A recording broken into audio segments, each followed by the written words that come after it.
Good morning, everybody, or good afternoon, everybody. Welcome to episode 37 of Reptiles and Cocktails.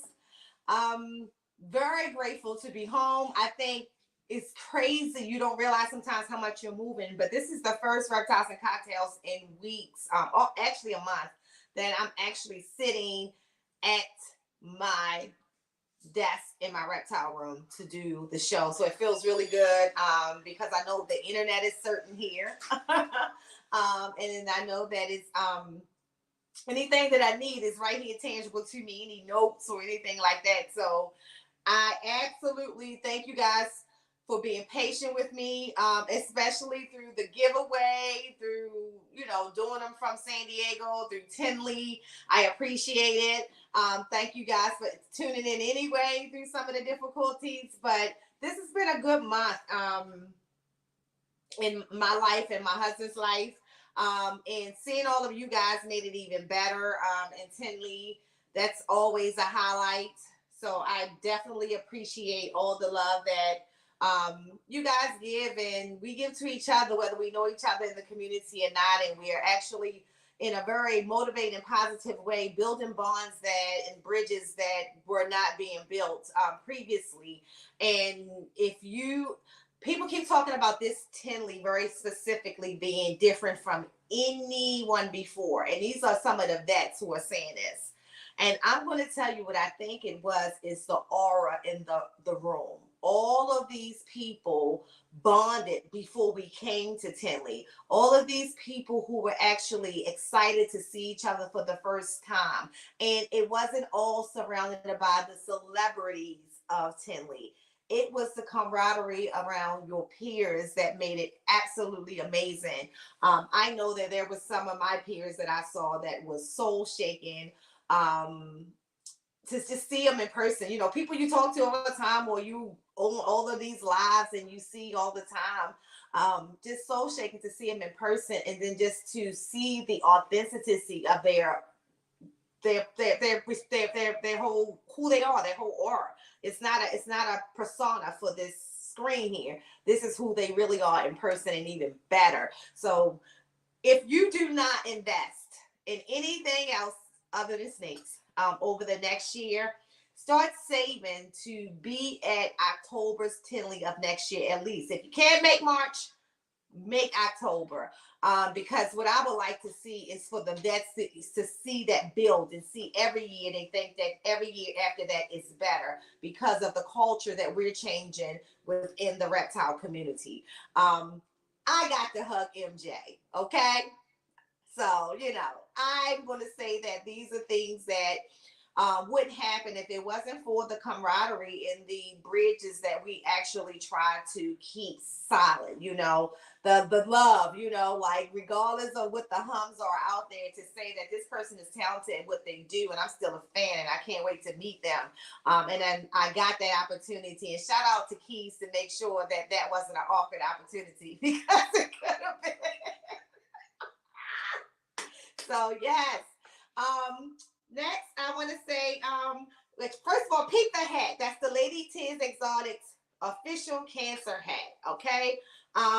Working on getting the link. If you want to purchase one, you can. Some of you guys have received one as a gift. If you donated recently to the Cancer Walk, you are actually receiving one of these through the mail, whether you are a usual suspect or a follower or not. Some people are donated through links that other people have shared, and I've sent them an email, and you respond with your address, and I get that over to you because I appreciate all of that support. And with that said, throughout today's podcast, you're going to see the link to donate. If you haven't already, you're going to see the link to donate to my Cancer Walk cause. And for those of you who are new followers, this is something that I've been doing. This will be my fifth walk, and this is my second time in San Diego. So just to share, guys, when I ask you to donate, this is something that I would do anyway, right? But this is where the donations really benefit me. My husband and myself, we paid for that entire trip to California. You know that those flights are expensive, and we pay for our entire hotel stay. That is not donated by the cause. Like, so Susan G. Komen does not put away the people who come and do these walks. So we ask that you donate to the cause, not to us. So when you're donating through my link, it's not coming to a Cash App or Zelle or Venmo for my personal account. It's going straight to Susan G. Coleman to add to my fund to guarantee my entry into that walk, because the goal of $2,300 is what allows me to walk 60 miles. That's the reward for me to walk 60 miles. So I ask that you guys just, donate whatever you can, $5, $10, whatever's on your heart. And shout out to all of you who have so many people. Last night, Fred, Ashley, the Keys family has donated. Kent has donated. So many people. And I'm going to actually in an upcoming video just shout you all out, because some of you guys donated from day one, and I definitely appreciate that. Ozzy, Justin, just a few people who just really been supportive through this. So shout out to everybody in the chat, Spicy, all the usual suspects in here, Mitzi, Eaton's, I'll Make You Blue. It is shortly once we bring our guests on. Because everybody who comes through here is family. Cuddle Time, great meeting you, sis, at Tinley. Absolutely awesome. Big D checking in from the boat. You got Wi-Fi, bro? Bomb Projects in here. I don't know if that's D. I don't know if that's Kai, but both of them, I love them. Welcome, everybody. The chat is hot. And it's rightfully so, because the guests that we're about to bring on, I've been wanting to bring on for some time. You've recently seen them on Keys. You've seen them on many of our other, what I call family channels, because we are all connected one way or another in a very good, positive way. You've seen them on Proper Royals, all of those fun channels that I also follow myself. But this is going to be a little different because I get to do it my way with Chris. Let me tell you what I think of Chris. There have been so many people when I cross the breeding line that I ask some of the dumbest questions. And Chris is another person who doesn't make me feel stupid.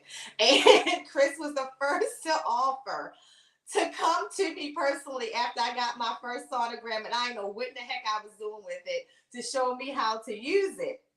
Now I'm like a pro, y'all. Like, I'm in here, I can see follicles of all sizes. I can go straight to it. I am a pro, even with the tricks of calming the snakes down.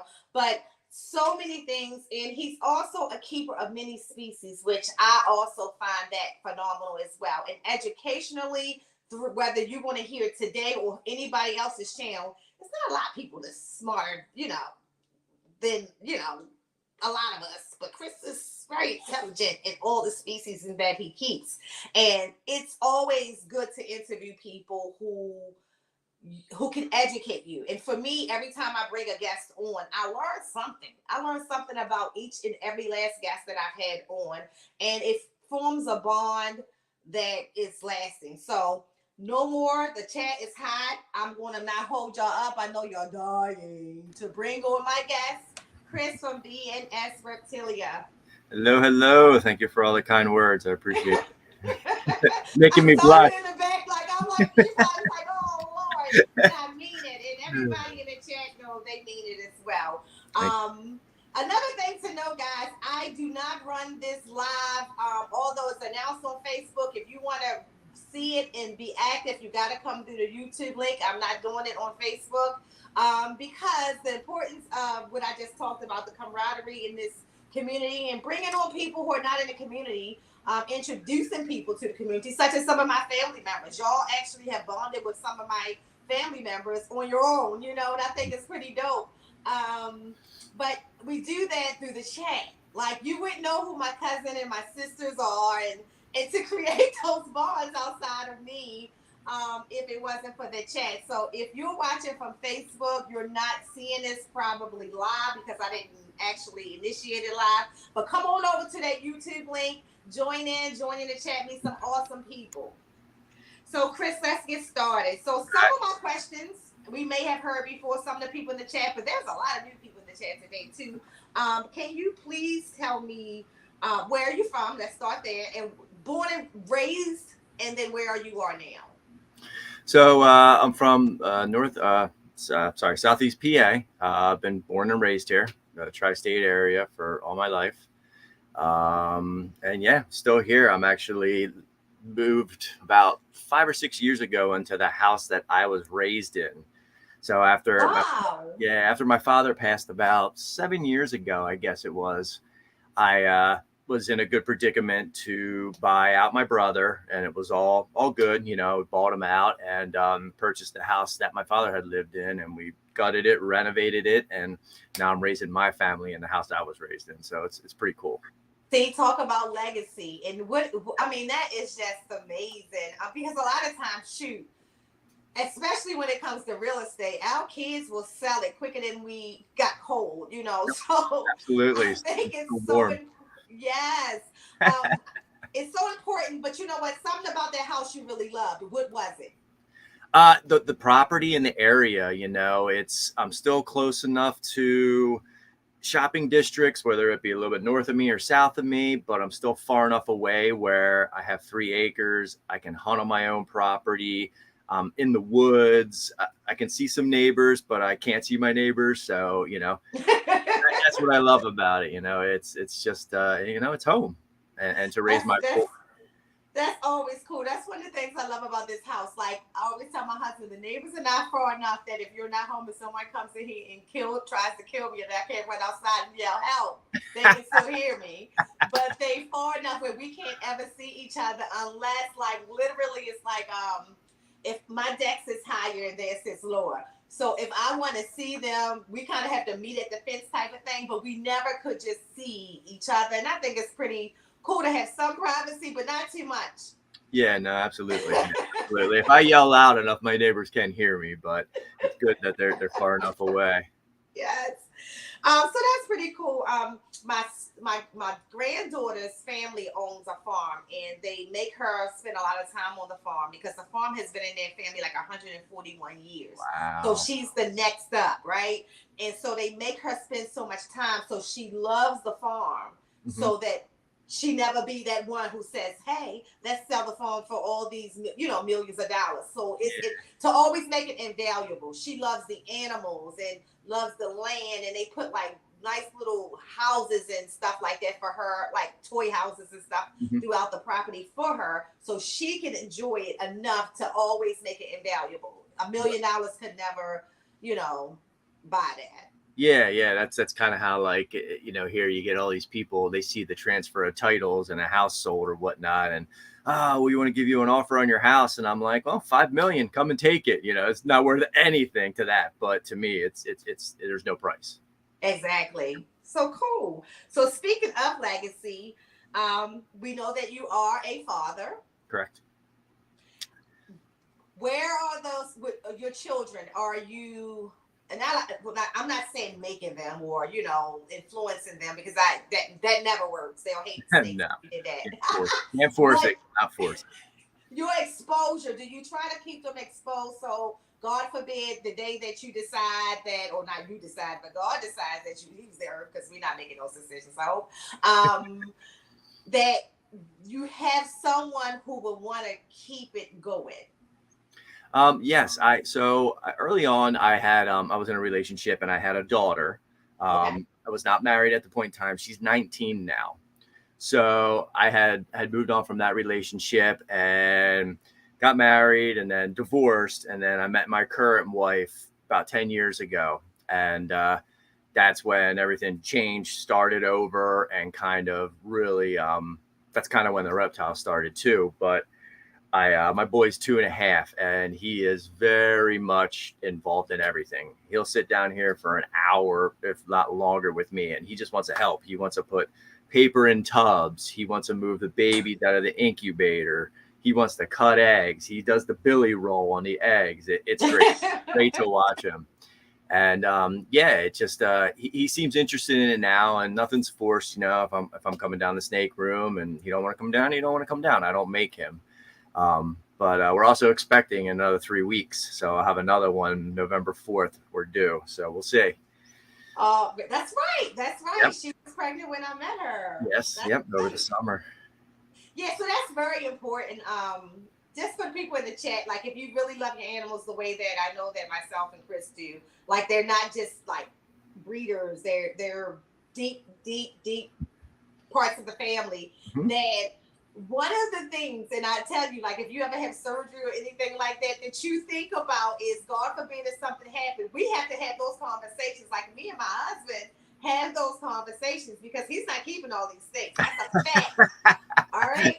So we already spelled it out, babe. The retics, you call this person, the ball pythons, you call keys, and like we got ways to do this to help you out. And then these 4, you don't sell to anybody. You have to keep them. Yep, you have no choice with them. Right, exactly. You don't have no choice with those. That's the only way. I won't come back and spawn you after life. And the lizards all go to my nephew who loves lizards, my nephew Eric. So we make that really simple. But those are things that you gotta talk about, because being in property management, which I was for many, many years, some of the most heartbreaking things that you saw is when something happened to somebody and the animals were just left behind. Yep. Just left behind. And I'm talking good, nice animals just left behind because these conversations was never held. And I always go deep like this here. I'm sorry, guys, but it's a reality of keeping that we got to think about those things. It's very important. You really gotta figure out. I mean, especially when you start to get like 100 animals, it's very important to know, because animal rights or control is just going to come in and take them all out. They don't care. They're just doing their job. And the animals are the ones that suffer, unfortunately. Yep. So right now in your collection, what are your favorite animals to breed? My favorite animals to breed are the ball pythons. Okay. Just for the fact that there's so many different varieties, patterns, colors, just everything about them. And not to seem like something's easier than the other, but ball pythons are simple to breed, in my opinion, having worked with other species and learning the difficulties of trying to get other species to breed. So I enjoy breeding them for the simple fact of the variety. As far as snakes that I enjoy personally more would have to be the Pituophis, which are your pines, bulls, and gopher snakes. So those are all colubrids, right? Correct. Okay. Pine snakes. Mm-hmm. What is the keeping of them compared to a corn snake? Like, are all colubrids kept the same? Like, cause this corn snake can live through all conditions. Yeah. Super durable. Relatively so. So yeah, so North American species. That's what a pine snake is. That's what a corn snake is. Realistically, they can all be kept pretty much the same, because you have many, I guess they'd be subspecies within the main species. So you have your northern pine snakes, which you find in Jersey and kind of all up and down the East Coast. But then you have your southern pines or Florida pines, and then you have your black pines, which are more like Louisiana, Alabama. But they're all pine snakes, so they're all relatively kept the same. And corn snakes are in through those same habitats as the pine snakes, so it's pretty general how you can keep them. They're not none of the Pituophis are in my ball python or boa room. They're all in a separate room in the basement, and it's not climate controlled. They have a heat source, a heat panel, but it's seasonable. It only comes on a couple hours of the day, and of course, middle of the summer, it's on a little bit longer to mimic what is going on right now. So, like in another week or two, they're going to be done being fed, and they'll clean out their systems, and I have to brumate them, which we don't brumate ball pythons. I mean, we can cool them down a little bit, but some people don't even do that. So when you brumate them, is it like when the tables brumate, you don't see them at all, or you just lower the temps and then just kind of like they'll go into an automatic burrow state? Yep. Yeah, they go they come out of their normal enclosures because of it doesn't get cool enough in the other room. So they come out of their enclosures and go into totes, and they get put in the corner of the basement where it gets the coldest. So they drop down to about 50-55 degrees for 3 months. And I check on them maybe once a month, give or take, because I do like to provide water, but I don't think they really use it because they're brumating. But yeah, like in the wild, they'll go into burrows and they'll go underground and whatnot. Right. And they don't have access to the water, But I mean, in captivity, we can do everything better, so to speak, from what we think. So I don't think it's crucial for them to have water for those 3 months, but I like to provide it at least once a month so that they have it if they do need it. So I mean, I do that with the tables. Yep. So I know they don't come up because I have cameras in there, but I keep the water in there just in case. Mm-hmm. But that amazed me with them. Like, you're not even, and they're ruminating for 7 months, 6, 7 months. Wow, 7 months. Yes, and you don't even need water. Like, so it's amazing. And then when they wake up, it's like they never would sleep all that time. They come up with all this energy. They're really hungry. So they want to eat, but it's like, when they up, it goes from complete silence for 7 months, and then all of a sudden the camera's going off, and the girl, when she wake up, it's like she throwing balls, like all kinds of stuff. I'm like, what happens in an animal's mind for 7 months? And then you just wake up out of this coma pretty much and just have all of this energy. So what I do is try to feed them well when they're awake. Yep. But I leave water too, because for the longest time I couldn't fathom that you're not coming up to even drink. But they're not, because I ran the cameras all last year, and it never went off. And they have those very sensitive motion sensors, like the smallest movement is going to let you know that they're moving, and they never came up. Yeah, it's amazing. It's amazing. Just reptiles in general, how they can like shut down. Like some of them frog species that'll actually like freeze. They'll like solidify, get frozen, and then thaw out in the springtime, and it's like nothing ever happened. Like, anything else, just you're dead. You Exactly. Freeze up, you're gone. So yeah, they are amazing. Exactly, and it just tells you a lot about our creator, because it's amazing what animals can do that we couldn't even do. Like, we can't freeze and know how to shut down our system so we don't freeze to death. Like, we're just going to freeze to death. Yep. There's no other option with that. Technology hasn't got there for us yet. Exactly, not yet at all. So I want to kind of pick your brain on your ball python success. So if you can look and say, what has made me, and I know that you don't think that you're the greatest of all time or nothing like that. So I'm not claiming it. I'm just saying that he's successful of breeding healthy animals and dealing with some unhealthy animals too. We'll talk about that later. But what do you think is your success in breeding ball pythons to the point where you are today? Just commitment.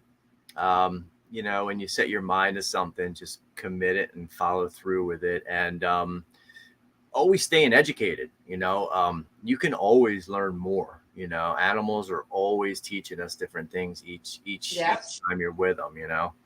And just staying open-minded with it. Don't ever think you know everything, or don't ever think you have them pegged down, because I mean, every year there's 1 or 2 animals that always throw me a curveball. Last year I had one that I just figured, she had one lock and she stopped eating, so I stopped breeding her. I didn't want her to breed and be unhealthy.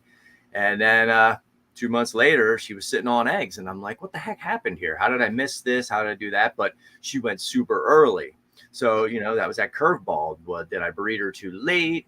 And this was before I had an ultrasound, so I wasn't ultrasounding her. Okay. So, yeah, she laid in February, and that's the earliest I've ever had a clutch. But, it's just staying true to yourself and committed to following through with a plan. If you make a plan, just keep going with it and follow through, whether it comes out positive or negative. That way, you followed through with that plan, and that was your result. You have a result. You can move on to the next thing then.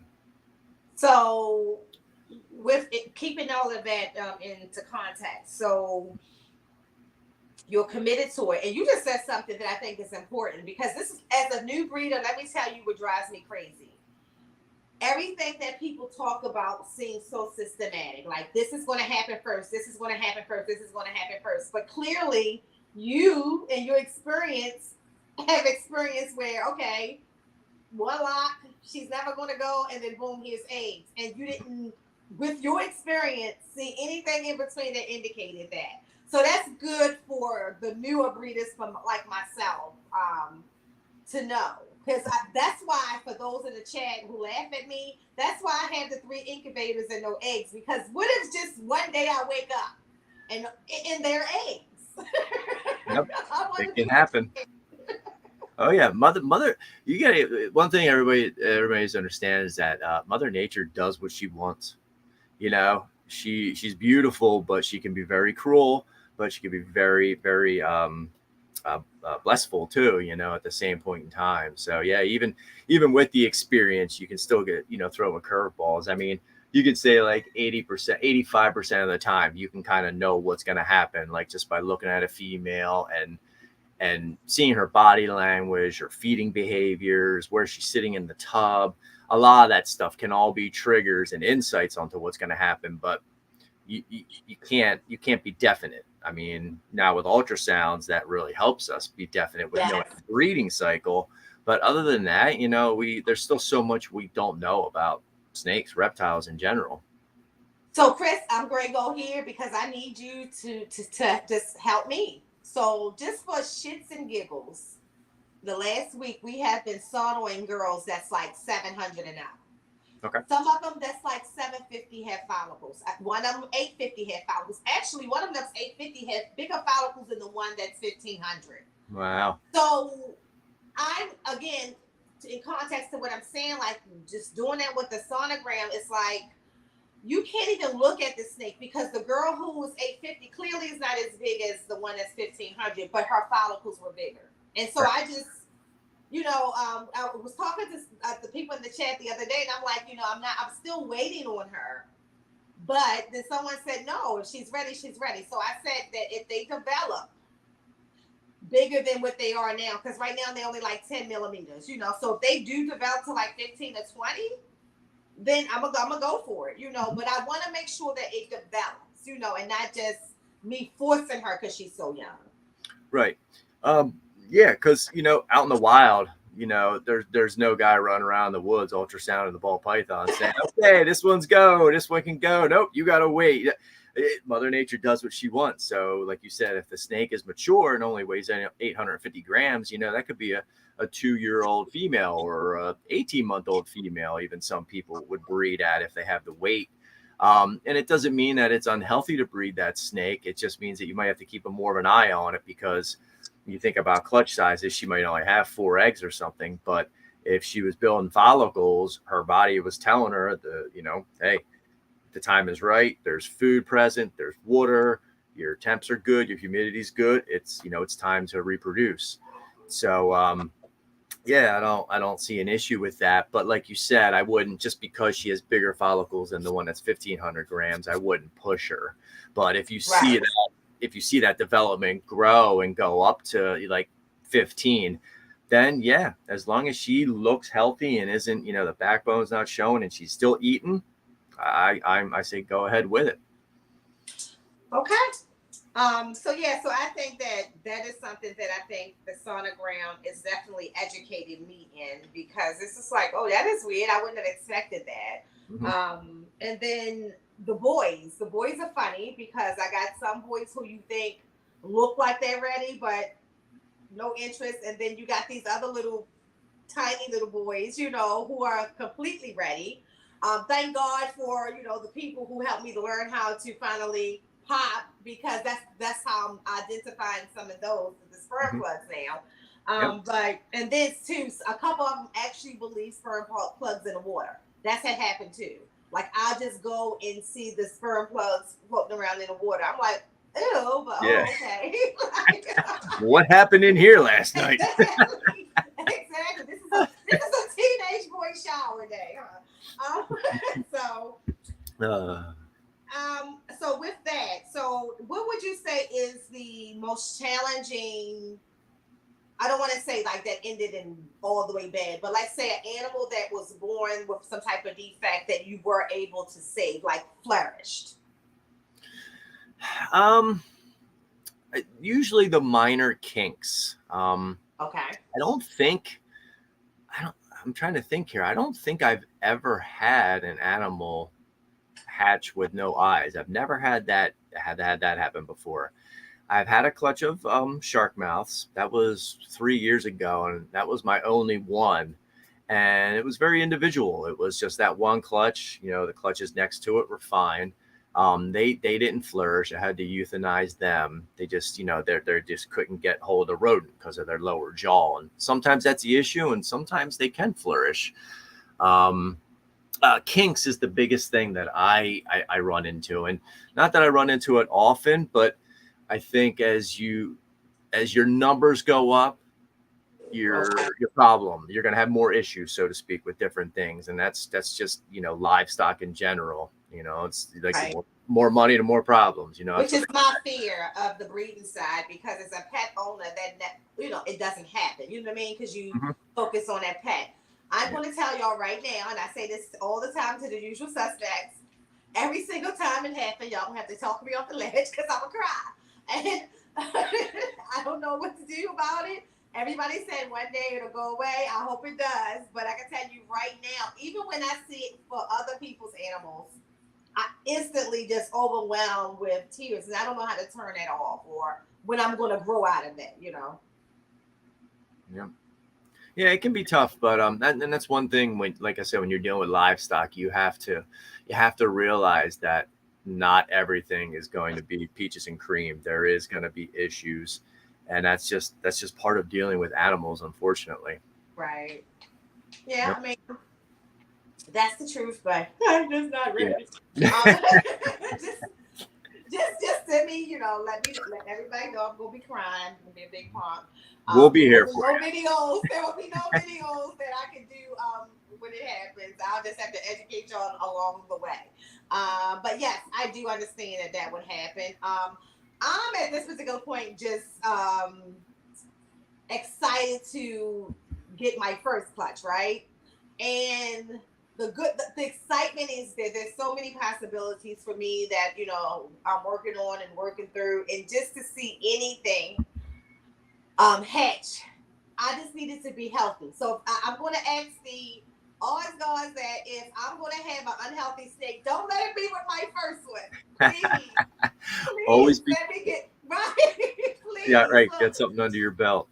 Take a sacrifice down the line. Just don't take my first clutch, please. Because I'm telling you, I would be done. Like when you hear some people tell the story of their first clutch being their disaster. Yeah. Oh, not as long as I waited. Don't do that to me. that can hurt people a lot. That can really hurt you a lot. But it's tough. Yeah. So can you talk about the chipper? So, of course, that was a nice display. I've actually, guys, have been able to see it in person at Journey. So, and Journey also does a really good video on his YouTube that I will tell you defines what the difference of it is. But where does the chipper come from, and how do people purchase it? So the chipper comes from D Exotics, Chris Davenport, and he's in Stuart, Florida, Southern Florida. Okay. If you're not in Florida, I don't know if we have a rep in every state yet, but he was really working on it hard throughout the year to get a rep in every state. But you can always go on to the Florida Rattery website and buy it through them and ship it to you. But chances are, right now shipping is ridiculously through the roof. It's going to cost you more. So it's best to try to find a rep in your state, and hopefully they're close to you, like within driving distance. You could just go pick it up because they're already paying, the shipping and the freight. I have to get it freighted up here. So if you're in like Western PA, it might be better for you to just hit up somebody in Ohio or whatnot, because PA is long, to drive to Pittsburgh, at that point in time, it might be cheaper to ship it. So you can do it that way. You can contact me, even if you're not in PA, and I can try to help lead you in the right direction. But on, what's up, Ray? But even on the Florida Rattery website, he has a toggle that will give you the reps in all the states. So you could look it up that way. Yeah, I really enjoyed the chipper and the Coco to go a lot better. I used to rep for a local company, which was nice because I could go down to Philly, pick up a pallet, and it cost me next to nothing in shipping, but it was junk. It was full of dust, and it had all the what do they call it? Not like shrapnel, but all the hairs, all the fibers. Yeah, the It had a fibers. lot of fiber, and it was just dust. And it's just to clean that out when it dries up, then you can't breathe, and it gets everywhere.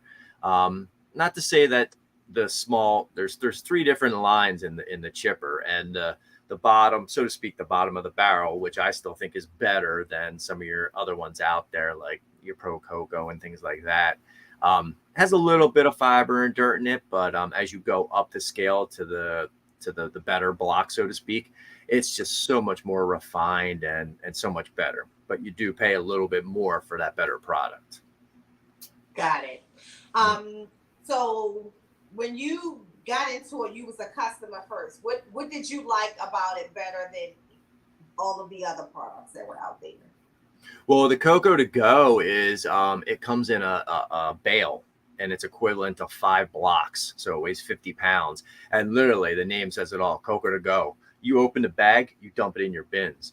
You don't got to break it apart. You don't have to water it. You don't have to add any moisture to it at all. Now, if it's been sitting for a while in the sun, it's going to dry out just like anything would. But the biggest misconception with cocoa is that people think they got to soak it down with water. And some of the blocks you do have to put water in for them to expand and break down.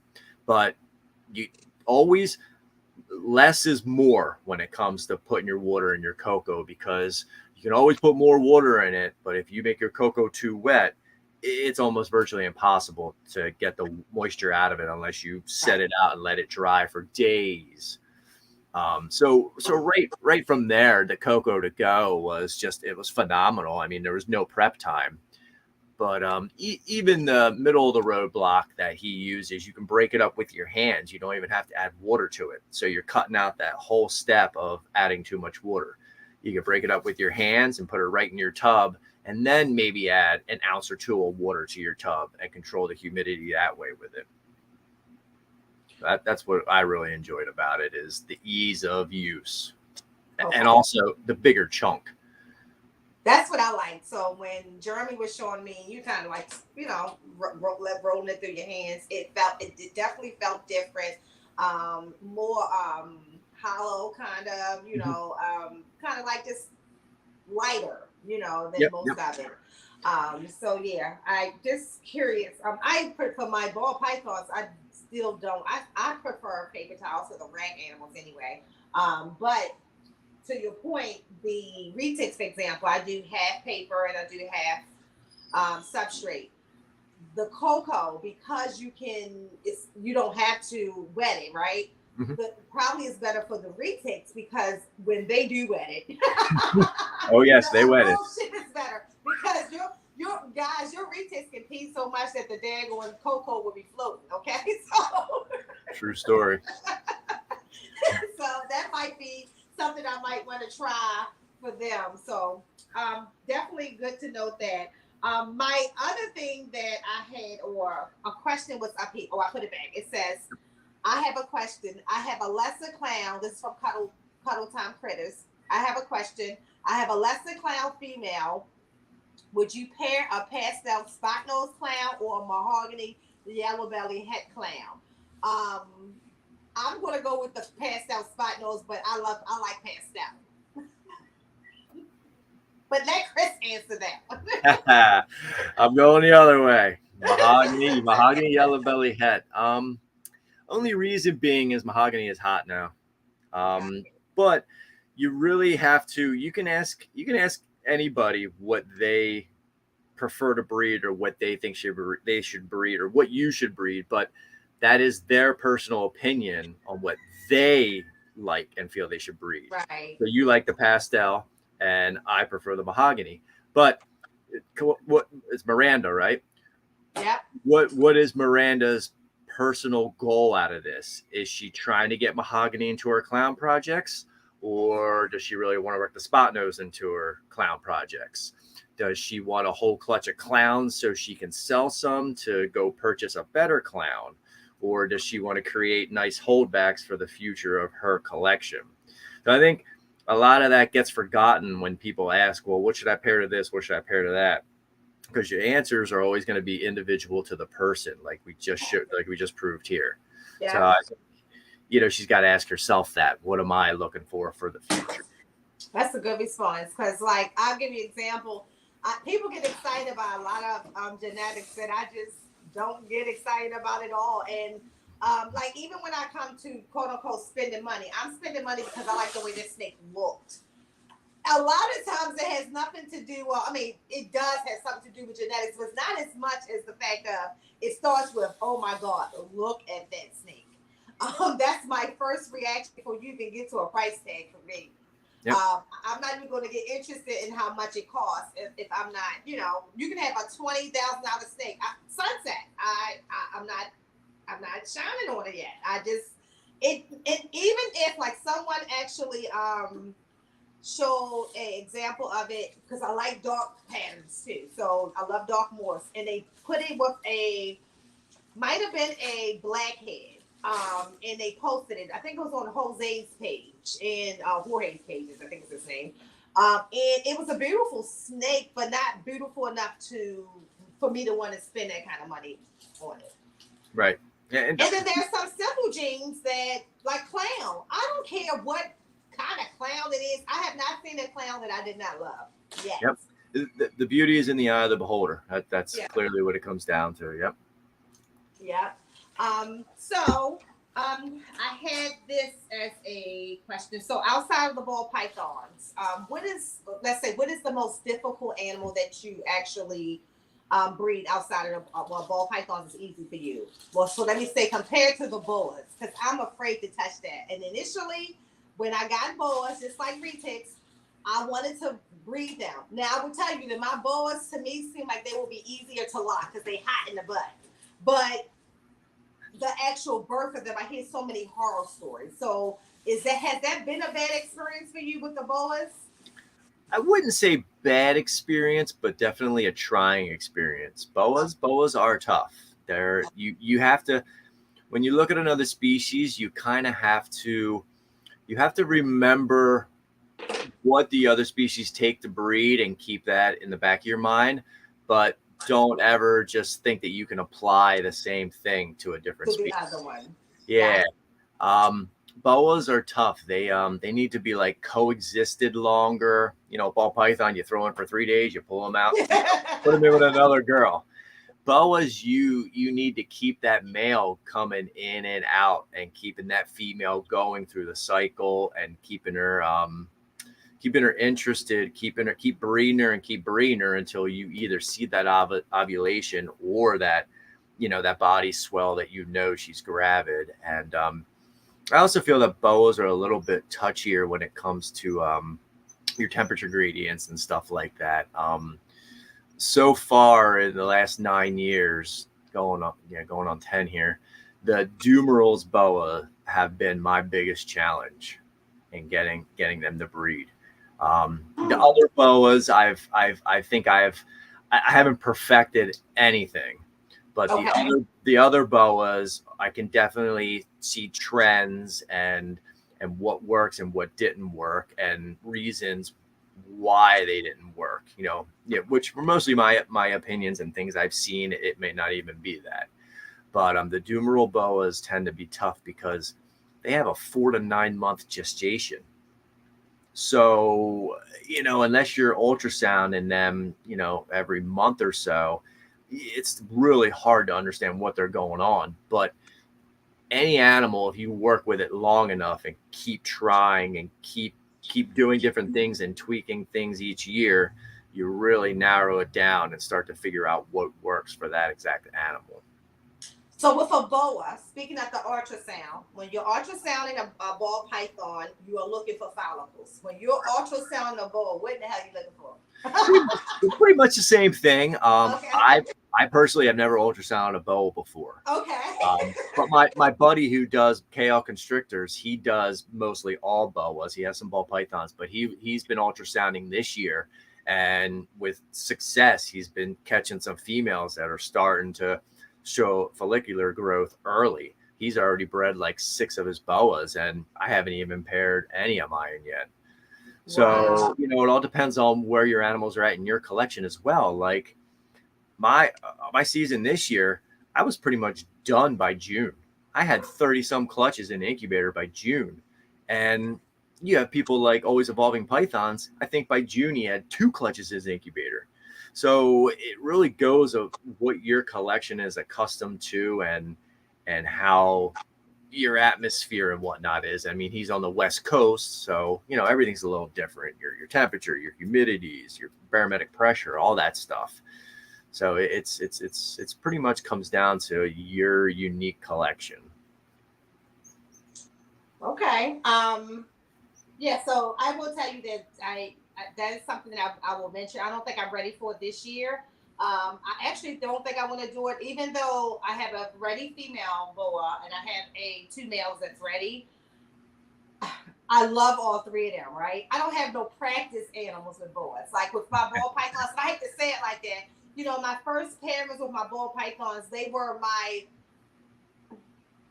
snakes that I love, but God forbid if something went wrong, I would not totally die. Where with my boas, all of them, I would totally die if I did something to breed them wrong. You know what I mean? Because I'm still learning that process with them. So I just need more. And then what I find, like there's so much education on ball pythons. There's even a lot of, for me, education, detailed education for retics. Boas, it's so much, nothing is so, it's not concrete, you know, it's no one has that concrete response into what definitely works for their breeding cycles. So that's the tough part. Yeah, we need Ben Russo to come out with another book. Yes. And I always say that I need Kevin to do the retic book. I've been asking for that for years. That'd be neat. Yeah, but I told him if he don't do it, I'm gonna do it in 3 years. So absolutely, go for it. I'll be ready to produce that in 3 years if you don't do it. But I want to definitely be able to get a breeding, this one breeding event out of a set of my retics, because I'm not breeding them to sell per se. But there is a pair that I will breed just to do the process, but I won't do that until I know that I have a qualified audience for the success of that breeding, and that's going to be at least 30 plus snakes, and I just don't feel like that exists right now in my world. Yeah, one clutch of retics is like 8 clutches of ball pythons. It's nuts. Right. And the thing is that they grow so fast, so it's not like you can just hold them all back. I mean, you can, but not in a proper way, because they grow too fast to be in a rack. Even a year later, they're ready for large enclosure. So and Jay Brewer's the only guy that can hold everything back. And I don't even know, but that's I don't even know how that's even possible. But I think so. I always say this: there's another room that we don't see.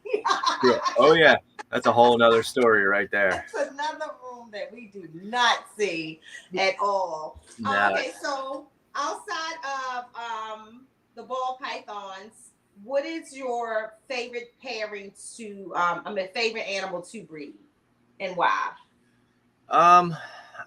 I think the favorite animals to breed are the pine snakes, the Pituophis. They're just I don't know, they're wild. They don't lay a ton of eggs, but their eggs are huge. Like the babies come out longer than ball pythons, and they're just like firecrackers right out of the egg. Like they're hissing and ready to go right away. Just a lot of personality with them, and they're just they when they breed, they don't. I wouldn't say they breed violently, but they're very aggressive breeders. Like the male will literally bite the female behind her head and like hold her from getting away. And they're very aggressive. And it's just, I don't know, it's kind of interesting. Okay. If you had, Aloha. Say something to so when did you first breed, before I ask this question? How old when you first did your breeding pair? How old was I? Well, or how many years ago was that? Let's say well, I started keeping back in like 89, 90. I was a freshman, I guess, at that time. Okay. And I had paired some boas without much success. At that point in time, I only had about 35 animals because I was still in high school, and I was working, and trying to be a teenager. So I bred corn snakes. That was my first ever breeding. Successfully hatched those. And then I tried pines. I had some boas. I had a few Burmese. I had about 30 animals, and they were all different pairs. So I was kind of just starting to intermingle and get my feet wet. Um, so yeah, I would have been about 14 or 15 when I Okay. first did that. But then as I graduated in 95, I got into some trouble and had to liquidate my whole collection to my mentor. And Okay. then I was dry I didn't keep anything until 2013 then. So from Okay. about 90, I'd say 97 to 2013, I didn't keep anything. Okay. That And was do you do this full time now, or you work a full time job as well, the jipper and all that other stuff that you do? Yeah, so it was I was only working part-time. We had a lot of transition in our family, whole Okay. aspect of working and everything. My wife had a full-time job. She made great money, but the work atmosphere was horrible. Mhm. It was a bunch of thick-headed guys, and a woman opens her mouth and they don't want to hear it. You don't have a penis, you're not important. Right. And she was just miserable at her job. And at that point in time, this was the end of last season, like about this time of the year, when I was starting to pair everything. And I'm only working 2 or 3 days a week, so I had more time to do everything. And then that's why I was pairing everything. I was going big because I was the part timer, staying at home dad. I had my son a couple days a week, and then things happened. Her job wasn't doing good, and it was real unhealthy for her. So I said, quit. I said, I'll Mhm. go back to work full time for the time being. I said, you're just going to have to help me out more, with the reptiles and everything. Y'all So hear that? Marriage. Marriage. give and take, Partnership. Yes. Yes. lifelong partnership. So I say, Wait hey, a minute. Hold on. In health, because let me tell you something that you did. The mental impact on your wife not being happy at work can affect your marriage and her mothering. And people don't realize that. Flip side, not saying just on the woman's side, same thing on the male side. oh So yeah, as spouses, it can never always be about money, because mm, sometimes you're going to have to take that L or step up, or adjust, so that your spouse can keep their mental stability. yeah, because if her mental health wasn't right, neither was mine. That's right. Yeah, and you know, I'm 18 months working part time. I didn't want to go back to work full time. Who the hell wants to go back to work full time when you give it up? And she walked away from a 55K a year job. So that really put stress on me to keep providing for the family. So in the spring, I had to go back to work full time, and it took some time from the reptiles, but she has been my savior, man. She's down here every day, just going through these babies and just keeping them clean. And that's clean and water. That's all I need. I'll take care of the rest. I can feed them. Right. She doesn't help me with the rats, so I still have my part-time job with the rats. Right. Um, so it is transitioning into full time. I'm actually going to be talking to my boss on Monday. Hopefully, he's not watching. But he's with the baby coming. She's not going to have as much time to help me out, and it's not going to work. So we're at a point now where all the production from this season is starting to get up on Morph Market, and I'm really going to hit the show circuit hard come December and push through the rest of the winter, just doing a lot of the tri-state area shows. If I have to drive Okay. 3 hours or so, we just did a big Morph Market drop, and we don't have a ton of high-end animals. We have a few high-end animals. Some are holdbacks, some will put up and whatnot, but I think most of the stuff that we have this year is going to do better at the shows. But yeah, so come November when the baby comes, or before then, we'll see.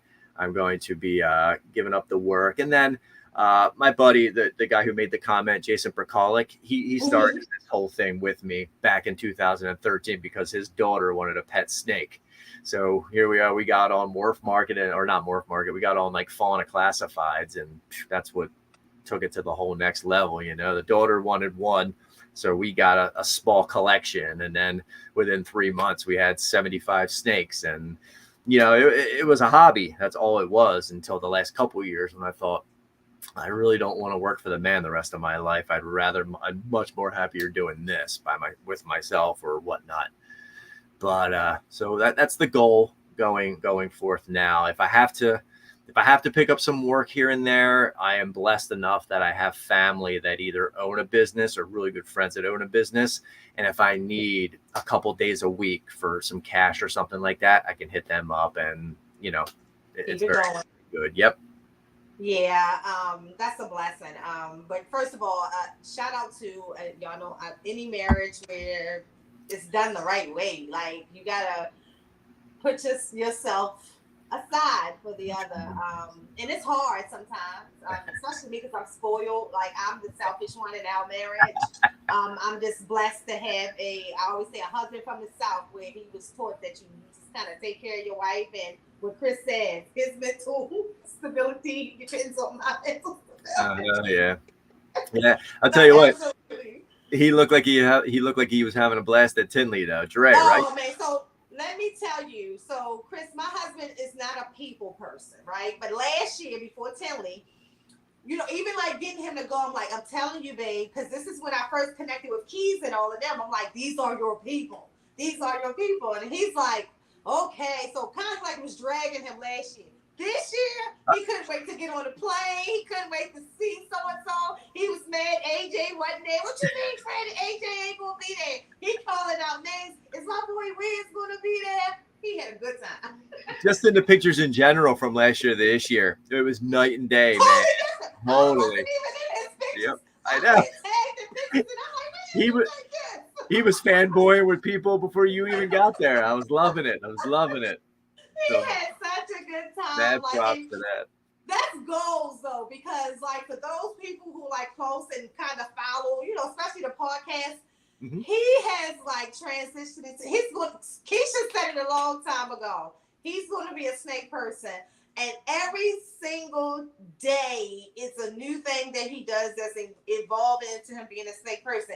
Even now, too, the reason why I'm better at sonogram is because he's the one who's helping me. Like, he's helping me doing the sonograms and stuff. So that's a big plus, guys, because I'm telling y'all, my husband wouldn't even go near a ball python. Forget the retics. He wouldn't even go near a ball python. And that was just even before June. So now this is like really cool. And just to see him like really forge those relationships on his own. I mean, even with Austin, like he gone with Austin and Pat somewhere outside. I don't know where he is. He comes back, he maybe out there for Austin and Pat, and I'm like, he had a ball. And that's what I love, and I said this to Keys and them before, I love because he's so uptight. I can't explain. Like, he's very, like, people don't just come to our house, all that kind of stuff. So when he's somewhere where he leaves me, he's 100% comfortable. That's gold. 100% comfortable. and that helps you grow as well. Yep. Oh, absolutely.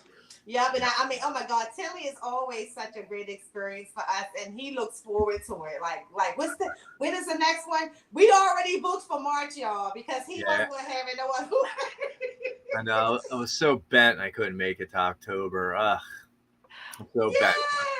Yeah, there's next year. There's always next year. Yeah, and I will tell you that this one was definitely really, really good. Like I said, I would just love to see that we just continue to build on such an awesome event. Just so much love in the house, daytime and nighttime. The party I went to bed, Chris. I don't care what Dre said. I left them. I went to bed. I woke up about 1 or 2, and I just get on Instagram, and I'm like, this turned into a whole club. This is a hotel.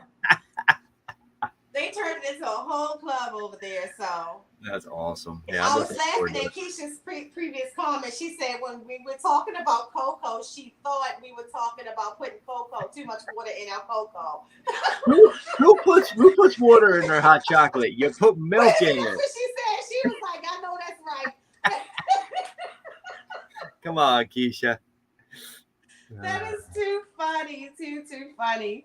All right. So here's my question that I normally lean towards. And before you go, were there any animals that you wanted to show? Because I know that there's some people in the chat who would want to see. Let's do one ball python, your favorite breeder that you can show us. That's not a secret. And one colubrid if you can. Damn, my favorite breeder. Jeez, breeder that's up and coming or a proven breeder? Up and coming. Up and coming. Okay, one that I'm most excited for. Yeah. All right, I think that. Look, he got so many, y'all. He don't. I love them all. 1 out of the 200. I love them all. 200 just ball pythons. So I think this guy is going to be my favorite this year. That is pretty. So it is a firefly white lace. Oh wow! See, white lace looks like DG to me. Well, hey, lace is very comparable. We've all seen Justin's video of where he compared them, the lace and the white lace. Okay, I have to go look at that one because I always I can't tell them apart, and every time I think it's DG, somebody says white lace. Right. I'm like, it looks. I have a DG hypo male, but this guy is just all around. I'm excited to put this into other things. That's the big thing, to see how that lace is going to interact with all the other genes. That is beautiful. Yeah, he's. I'm hoping he's going to be knows what he's doing this season, because he'll be a first time male. He's got good size. He's probably about 700-800 grams, so he's ready.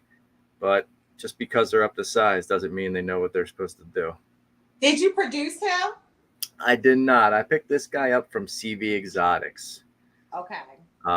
Yeah, I had a white lace a year or so ago, and unfortunately he never thrived for me and ended up passing. It was very unfortunate. I didn't even get a chance to breed him. So we're going to go with it with this guy and see what we can do. But the blushing is just insane on this guy. Wow. I'm really excited for that. Yeah. I definitely it's compatible because it looks the same to me. But I'm no expert, so I can't, but when I look at it, and I think I got Desert Ghosts pretty much down pat. That looks Desert Ghosts. Yeah, Justin did a video on like adult white lace and adult Desert Ghosts, and just compared them, because with looking at them, they are very comparable, but obviously co-dominant as opposed to a recessive. Got it. And guys, while Chris is doing that, I have Chris' Instagram up on the screen. If you want to click that link, that is Chris' Instagram. So Chris, here's the question. If you looked back at the 5-year-old Chris, and I got to ask this question a little different because you kind of started much younger than some of us. But if you look back at the 5-year-old Chris, what would you, or what could you have done differently to prepare you better for when you did start the animals? What would you have done differently? What you had said to yourself to begin your future? Stay away from the drugs and women. Nah. Well, see, we say that's what snakes do. So you hear everybody get your kids some snakes. Yes. It'll keep them away from the drugs because they can't afford both. I think I would have just continued to press forward with it, because everybody wants to think about, well, man, had I done this then, I would be here then. But maybe it wouldn't have. Maybe I would have burned out way early before then and not had the passion I have now, started in my late 30s. Yeah. I definitely would have started holding back more. Say maybe not the 5-year-old Chris, but the 5-year ago Chris would have been holding back a lot more animals and not just selling anything, because for 5 years, we were just producing animals and selling them. and just paying for the hobby. That's all it was. It was a hobby. It was something cool to do. My buddy would come over and hang out. We mess with the snakes. We're breeding them. Look, we're crossing this. We're making this. We're making that. And we would hold an animal back here and there. It's just a future of what we wanted to create. But it was never like, where are we going to be in 5 years? What are we looking to do in 8 years? Or Right. can this ever be a business? And I think I would have liked to have grasped that concept a little bit earlier on, just to have a better foundation where I'm at now, where I wouldn't have to worry about going back to work. Exactly. Yeah. So I was sharing with a friend yesterday. One of the things that I'm using my platform for, and one of the things that I was saying to she was actually one of my old employees, Carrie. Carrie's daughter expressed to her when Carrie started telling how, Mr. Cole had snakes, that she loves snakes. And I said to Carrie yesterday, one thing I wish my mother had done is, or had known, was that snakes were actually valuable, not just pets, Yep. right? Yep. And then because we would have had the means to like breed as a young girl, and position myself and my grandkids and maybe my entire family in a different place, than me having to work all these years and then decide I don't need to work anymore. Um, so I think that one of the things I want, and parents who are watching, because again, my audience are not just reptile people, when your kids express, not just snakes, but I'm saying snakes and reptiles specifically, that's one of the things that a lot of parents frown upon. You hear all of us say it, or my guest said that their parents said you couldn't have a certain animal, you can't have snakes, you can have anything but a snake. Let them have a snake. And let me tell you why. Had someone told myself and Chris at a younger age the investment opportunities of owning and producing snakes, and had we been doing it in the 90s and the early 2000s, like a lot of our people that we look up to have been, our lives would be positioned for generations totally different today. So that is a message that I think that you ain't gotta like the snake. There's a lot of things I don't like. I don't like to drive, but I need a car. Yep. So that would be one of my messages. And I would love, and I know Ken touched on this before. So back in the day, when I hate to say back in the day, but some of us are, we 50. There used to be herp societies that were very active in our area. They're not anymore. And so Kent, I believe, asked in our chat, the nurse chat one time, about starting herp societies. And I know that there's different ways to do it in different ordinances, but even if it's not herp societies, kind of like how we start in these little groups where we meet, but if we can do it more often in ways to bring awareness to the educational system, because I think that if snakes showed up more in the classrooms as they did for us when we were young, the taboo of them wouldn't exist as much as they do now. Because boa constrictors for me were normal when I was coming up, because they showed up at my classroom, and people had them in different national societies and things like that for science. And I took field trips and I saw them. But you don't even hear kids talk about field trips where they go to the Natural Science Center and see animals like that anymore. Yeah, no, that's very important. Any chance I get to introduce a kid to any of the reptiles or anything like that, I take full advantage of it. Anytime we have functions or we have people over, cousins, nieces, nephews, oh, we want to see a snake. All right, let's go. Come on, let's go check them out. Here, hold one. You never held one before? Here you go. And it does. It totally opens their eyes, and we have to continue to do that and educate them for the future. Yeah, and definitely allow and be open to your children, because I will tell you, for a lot of us in this community, our reptiles is what keep us balanced. I always say, my husband can tell you, right? That's why he supports me so much, because we joke a lot about what if this and what if that and what if this, like, and it's just no what if. I need them, I need my animals. I need to engage with my animals. And I can tell you that there's a lot of children who would love to have a snake. And I tell people all the time, if you have a child and you're afraid, let me come in, let me show you there's something to be afraid of. Come here. That's your entry. And if you tell me you want to get your child a snake and you want your child to come here to touch one, that's your entry. That's the one way you get through this door. If it's going to educate your child and allow you to open your mind to allow them to have one. So, Absolutely. Chris, I appreciate your time. This is again, one of the people that I just admire, and whenever I have somebody on that I admire their mindset on what we do, there's a lot of questions, and they're very direct questions because I know that you have the answers. Maybe not the right answer, but it's an answer. Yeah, but it's answer, and I write them down. So when I'm interviewing people and I'm writing, I'm really like, when you're educating me, I'm writing these things down because it helps me in the future. Even down to when with the sonogram, and I had Rashad on, and he told me how to set all settings. I had that paper that tells me how to set settings, and so when somebody asks me, I can just give them the exact settings that work for me on that particular type of sonogram machine. Right. So, yep. I appreciate it. I know that your schedule is tight, and you definitely made this happen for me. What y'all not? Isn't Hamburg today? Hamburg is today. Yep. Did you not go at all?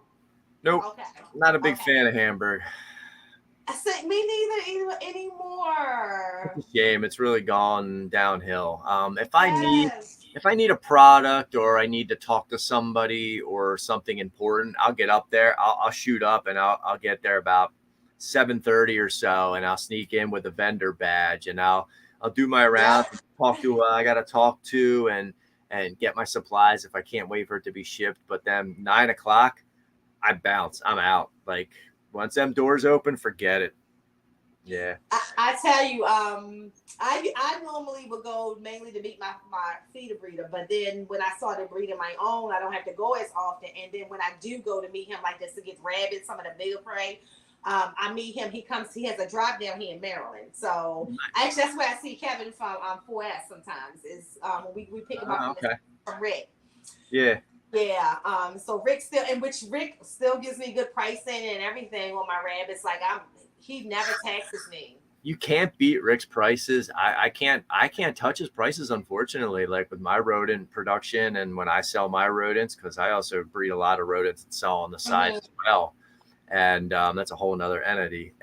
But I can't touch his prices. The best thing I can do is match them for people that either dealt with him before and don't feel like making the drive or whatnot. I match them. But I'll tell you what, it hurts, man. Yes, I am Kai. Let me just say this.